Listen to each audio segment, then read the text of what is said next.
Bonjour à tous et bienvenue dans ce nouveau module de formation. On va regarder comment on va trader les marchés asiatiques et principalement les marchés du Japon, donc la bourse d'Osaka.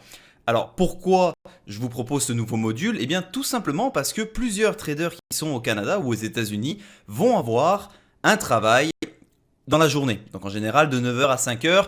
Et malheureusement pour eux, eh bien, ils ne pourront pas trader les bons du trésor ou ils ne pourront pas trader les indices. Donc, le marché et la bourse d'Osaka va permettre justement aux traders qui sont au Canada et aux États-Unis de pouvoir trader le soir. Alors pour ceux qui sont en Europe, ça va être peut-être un petit peu plus compliqué pour vous, à moins que vous décidez de vous lever aux alentours de 2 h du matin pour chez vous, pour justement trader ces marchés-là.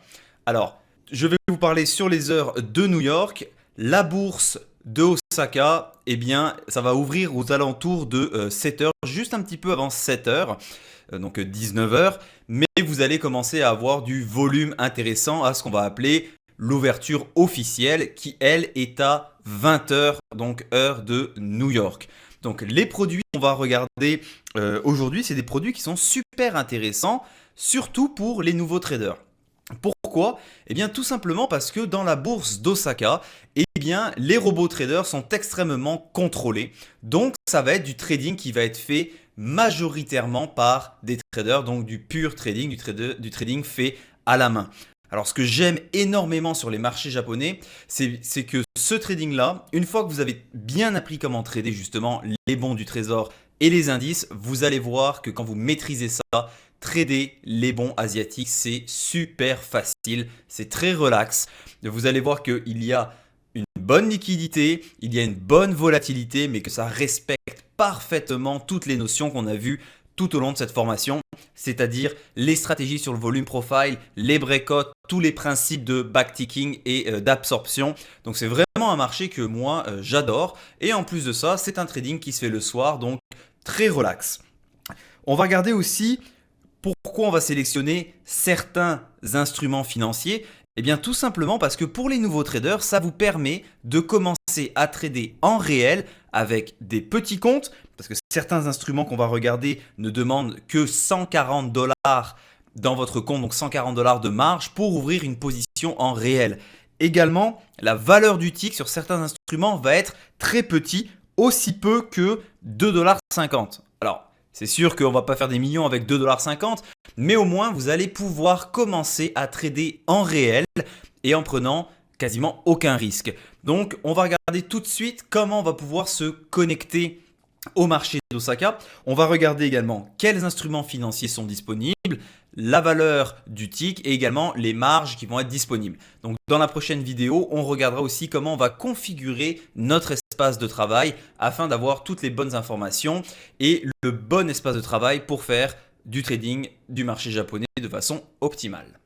Alors si vous êtes avec AMP, eh bien pour pouvoir accéder au marché d'Osaka, il va falloir payer le data provider. Vous allez voir que c'est 29 $ US par mois. Alors je tiens à vous dire que c'est 29 $, c'est absolument dérisoire comme coût. Avec Kinetic, pour avoir accès par exemple au marché d'Osaka, eh bien ça coûtait 285 $ par mois. Et si vous êtes avec Interactive Brokers, en plus d'avoir un flux qui est pas terrible, eh bien ça coûte aux alentours de 180 $ également. Donc 29 $ par mois, c'est rien du tout pour avoir accès au marché d'Osaka. Pour activer les marchés d'Osaka, vous avez tout simplement besoin d'envoyer un message à AMP pour dire s'il vous plaît, est-ce que vous voulez activer les marchés d'Osaka sur mon compte. Ça va se faire en anglais. Si jamais vous avez un problème pour ça, juste m'envoyer un message dans Slack et je vais vous composer l'email que tout simplement vous allez devoir envoyer à AMP. Alors, les instruments sur lesquels on va travailler. Donc, ne regardez pas ici, c'est les symboles de Interactive Broker. Donc, les premières choses qu'on va travailler, eh bien, ça va être, je pense que certains d'entre vous ont déjà entendu ce nom-là, c'est le Nikkei. Donc le Nikkei, c'est l'équivalent un petit peu du S&P 500, mais version asiatique. Donc vous avez deux sortes de contrats. Vous avez le nickel ici qui va être le full contrat et vous avez le mini nickel. Alors ça, c'est vraiment l'instrument que je vais préférer dans les bons asiatiques par rapport à sa volatilité et par rapport à sa liquidité qui est super intéressante. Donc maintenant, on va regarder les spécifications de ces contrats-là. Donc pour trader le nickel, donc le full contrat, vous devez avoir 5000 dollars US dans votre compte pour posséder un contrat. Et la valeur du tick, c'est 91 dollars US. C'est énorme. Donc on va uniquement se servir, on va afficher dans notre espace de travail le nickel, mais on ne va pas trader le full contract, on va trader justement le mini nickel. Et là, ça devient intéressant pour vous parce que la marge que vous avez besoin d'avoir dans votre compte pour trader un contrat de nickel, donc le mini, eh bien c'est 500 dollars et cette fois, la valeur du tick, c'est 4,50 dollars. Donc ça va vous permettre justement de vous pratiquer et fur et à mesure d'augmenter votre nombre de contrats. Donc par rapport à par exemple les bons du Trésor ou le S&P 500, eh bien c'est sûr que quand on a une valeur de tick qui est à 4,50, eh bien on peut plus facilement passer à 3, 4, 5 contrats. Donc ça c'est mes préférés, donc le nickel. Par la suite, on va avoir le J400. Alors le J400, c'est celui-ci.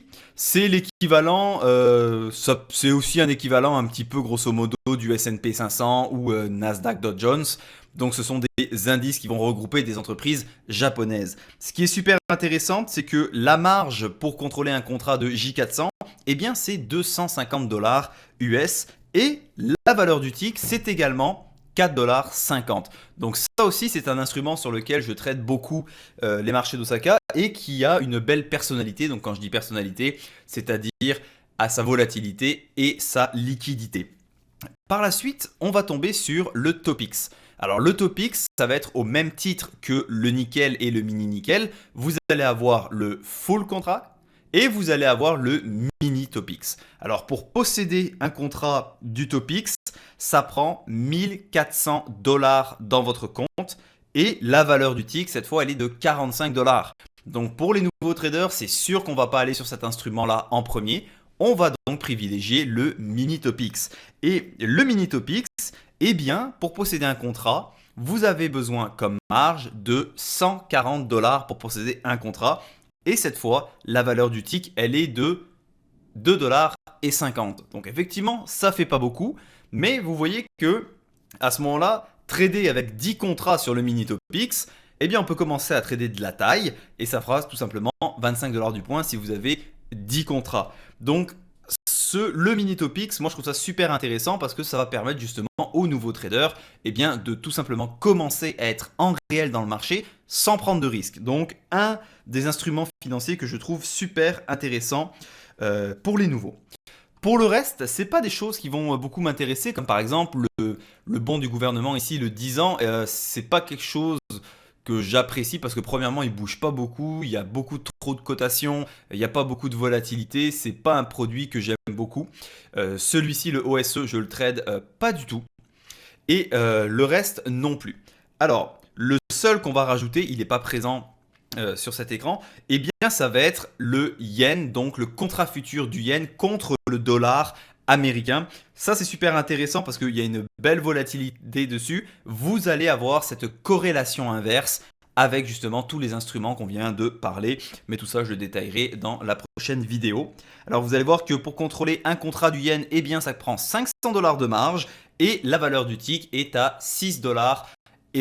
Donc voilà ce qui va faire le tour de notre présentation des marchés japonais. À savoir que les horaires, eh bien ça va commencer à, vous avez l'ouverture non officielle qui va être un petit peu avant 7 heures et vous avez l'ouverture officielle qui va être à 8 heures, donc à 20 heures heure de New York, là où vraiment le gros volume arrivent. Et c'est des sessions qui vont être beaucoup plus courtes. Donc en général, moi je vais trader de 8h jusqu'à environ 9h30, 9h45, gros max, parce qu'après le volume va faire comme la même chose comme sur les bons et comme sur les indices, ça va commencer à se calmer et à être beaucoup moins intéressant. Par contre, n'oubliez pas quelque chose, c'est que c'est la bourse qui se trouve au Japon. Donc, vous ne faites pas du trading du lundi au vendredi parce qu'il y a un jour de décalage. Donc, vous allez commencer votre semaine, si c'est le marché asiatique, vous la commencez le dimanche soir. Car quand on est le dimanche soir aux États-Unis, c'est déjà le lundi au Japon. Et donc, la semaine se termine le jeudi. Parce que si le vendredi, ici aux États-Unis, vous allez directement être le samedi au Japon. Donc les bourses sont fermées. Donc les marchés asiatiques, c'est du dimanche soir au jeudi soir. Et donc dans la prochaine vidéo, on va regarder comment on va configurer notre espace de travail et dans quel ordre on va mettre ces instruments.